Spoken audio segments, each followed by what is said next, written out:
All right, let's listen to this statement made by Professor Marandi. Professor Marandi is also among the Iranian delegation that are heading these talks in Islamabad. He said, Iran is fully prepared to return back to Tehran without an agreement, of course, right? He went on to say that negotiations are just to show the international community and regional people that Iran gave a chance for the escalation. He also said if the US and Trump ignores Iran's rights and the right of the people of Palestine, Lebanon, and the axis of resistance, we will prepare ourselves for war. And he finally said that one thing that surprises Iranian side is Lebanon's prime minister seeking normalization of talks with Israel instead of stopping attacks on Lebanon. Completely irresponsible behavior. If you look at the first thing he said here, he said Iran is fully prepared to return back home without any agreement. And it's looking like that's exactly what is happening.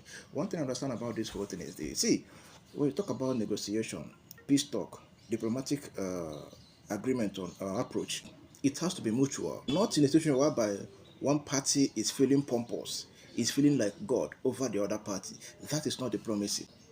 And in this case, the US feel like, because they are the US, whatever they say stands. Meanwhile, Iran is proving otherwise, trying to let the US know that they cannot call the shot, they cannot decide for Iran. The US decide for themselves, Iran must decide for themselves as well. From the look of things, it seems we are walking back into the war again. Their hearts are so heavy from the side of the US and also from the side of Iran. So it seems the whole thing is going to be decided on a battlefield. But I don't wish that. I don't wish for that, right? Because the outcome is still going to be destruction. Destruction of lives and properties from both sides, which is not going to help mankind, right? Iran may decide to shut down completely the Strait of Hormuz. The US may decide to unleash heavy bombardment on Iran. So far, we've recorded over 3,000 deaths in Iran. So the more the war continues, the more this number increases. On the side of the US also, the more the war continues, the more destruction of lives and properties. The best way is for the war to end. And the US need to know this. They came into this war with nothing, and they have to live with nothing. You can't come in empty-handed and you want to win the whole thing. No. Iran is saying no.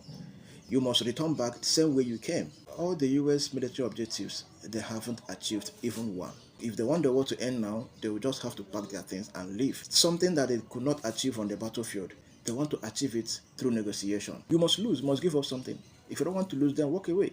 As you can see, Iran is demanding for the US to unfreeze their assets, which the US have agreed that they are going to unfreeze Iran assets in Qatar and other countries. Iran is also demanding the US to lift all economic sanctions, all blockade against Iran. So instead of the US to just walk away same way they came in,